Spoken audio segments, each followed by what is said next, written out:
welcome to Roseplay Presents episode 74. As always, we're your co-hosts, Aurian MoonRose and Saul Wildfire. And today, here on Roseplay Presents, we will be doing the Bethesda E3 2019 press conference. Which, as she put it, this press conference was doomed from the beginning. The reason why we say that is because I'm not saying there weren't some good games, but most of them are repeats again from previous years. Fixing stuff. Yeah. They're fixing stuff. And I think they're fixing it for next gen. So I think we're going to get... And that seems to be the whole E3. Like, Microsoft did okay, at least. They at least previewed, like, 70 new games or something. Yeah. But beyond that, every press conference so far has had like 1 or 2 new games, and the rest are just, hey, here's The Sims 3. Yeah. Hey, here's Fallout 76. Sims 4, but yeah. Or I said Sims 3, didn't I? Yeah. But I do agree that I think they're fixing everything up for next year's E3. So I do apologize for these being so short, and probably why we weren't just watching the press conferences like we did last year. So let's get through what happened. There was Fallout 76. All I'm going to say is they're bringing NPCs back to it, so that's cool. Yeah, that's the only good thing, you know, about it. I mean, I guess some creatures, but, like, if I were to play that game, I'd want a whole bunch of friends on there. I mean, I suppose you can make friends on there. You could. And try to go through it and whatnot. If you do your streaming, you'd probably get the friends to join you. Yeah, possibly. And then you could also use them to build for you, since you hate building. Hey, build all this. You need to build a defense grid, guys. Get to it. What are you going to do? I'm going to sit here and sip on this radiated coconut. No, I'm going to blow up everything that you just built. Ouch. Oops. That's one way to keep friends. I'm just kidding. Then, again, another game that they announced last year was the Elder Scrolls Blade, which... I don't have much to say about that either, since it's a repeat from last year. Yeah. Other than it's coming to the Switch. Neat.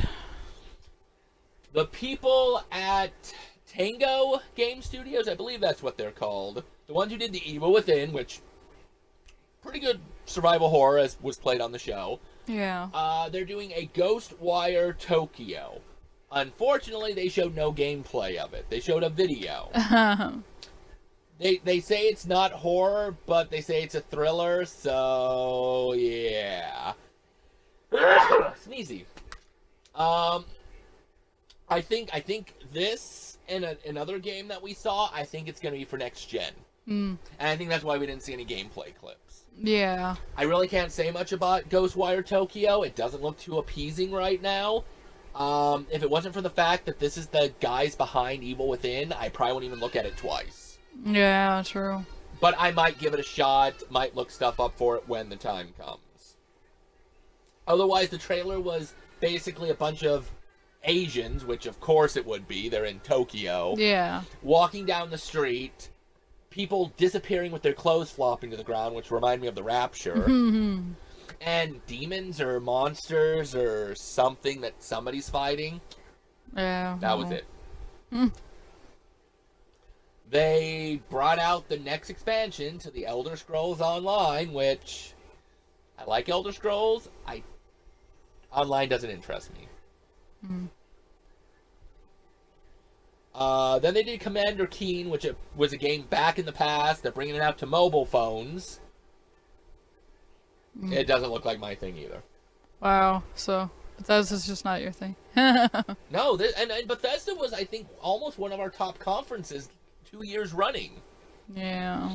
Then there was Rage 2, which again, guess what? Last year, Walmart Canada revealed that. They're adding new stuff to it. The game still looks fun, but nothing to really say about something we talked about last year. Exactly. They, again, this year did talk about the 2 Wolfenstein games, which they just kind of hinted at it. So I will talk about it a little bit. The Cyber Pilot doesn't really interest me because VR, and I haven't really tried the VR. And the Wolfenstein that they're showing, where you get to jack robots and shoot things mindlessly, doesn't interest me too much. Yeah. However, Youngblood, looks like, if it's not a spin-off of the Wolfenstein series that they've had, it's the next sequel. It takes place in the 80s instead of the 60s or 70s. You're playing as the twin daughters of the main character, and it's co-op. Now, granted, I know you've only seen me play a little bit of it, and you said it looked interesting. Yeah. But you can't really be interested by a game you only saw a little bit of. Yeah. That's true. Like you said, in our last review, anything co-op makes a game fun or more fun. Yeah, that's true. I this is Minecraft. Except Minecraft. Always. I definitely think that Wolfenstein Youngblood, well, we're definitely going to play it on the show once I get through the other two. But I think if you did like that a little bit, I think you'll at least have fun with Youngblood. And as a co-op... Yeah. So I am interested in that. It's a shooter, isn't it? It's a first-person shooter. Yeah. But it's got a lot of blood and gore, you know. Well, that should be my type of thing. Then. Yeah, because you saw me, like, sneaking up behind somebody in the stealth version, which was the first game. And I just, like, stabbed somebody right through the head with a knife. Yeah. And then ripped his head off, and you're like... Wow. Wow, yeah. Yeah, I guess crazy. Deathloop, which, again, they did not show anything on. Doesn't interest her, she says.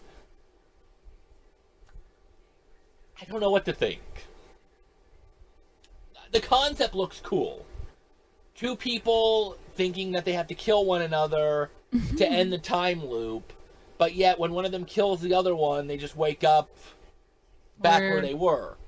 I mean, like we said in the last thing with 12 Minutes, we love time loop type games. Maybe they gotta kill themselves. Maybe they gotta kill themselves. That'd be an interesting twist. And they're sitting there killing each other. But here's the problem. They didn't show any gameplay footage, or if they did, it was, like, minimal. Like, it looked like cutscenes, and again, looks like a game that might be for next gen. The game's concept interests me enough with time travel that I want to learn more about it. But we don't know if it's a first-person shooter, third-person, if it's multiplayer. Yeah, they don't show none of the, they don't. So don't make any sense. I really can't say anything other than the concept interests me. And then finally, from the people who also did Wolfenstein, is Doom Eternal. No. Which is, of course, killing demons from hell in bloody, gruesome ways. Yeah, I don't know. I don't know if that would be my thing or not. I'd have to try it. You'd have to try it. Because you haven't played the new Doom. We only technically have it on the Game Pass. I haven't played any Doom. Yeah. I haven't tried it at all. But we have it on the Game Pass, so that'd be the best place to try it. I mean, I like Wolfenstein. I never really played Doom either. I mean, I kind of like the concept of hell's trying to invade and you got to stop it. Yeah. The fact that it's bloody and gory, I might give it a shot. I'm not the big personal fan of first-person shooters. I've gotten used to them over the years. Yeah. But really, that was it. That was the Bethesda Press Conference. Which, I mean, they kind of hinted at Doom Eternal even last year. So really, Deathloop, Commander Keen, Ghostwire Tokyo. That was it. That was all the things that were really new. Wow.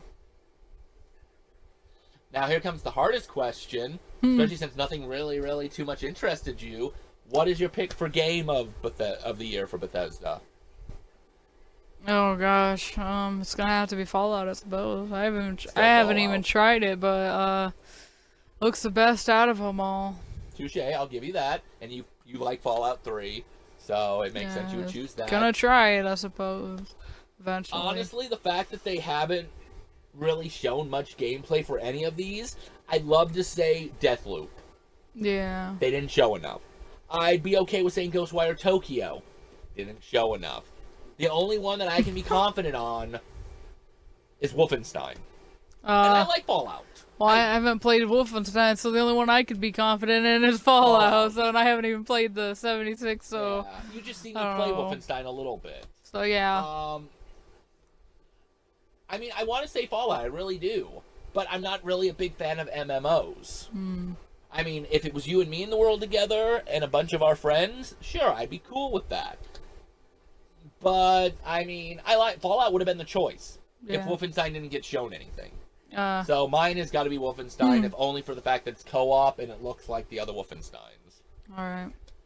So really, they were kind of default choices. Yeah.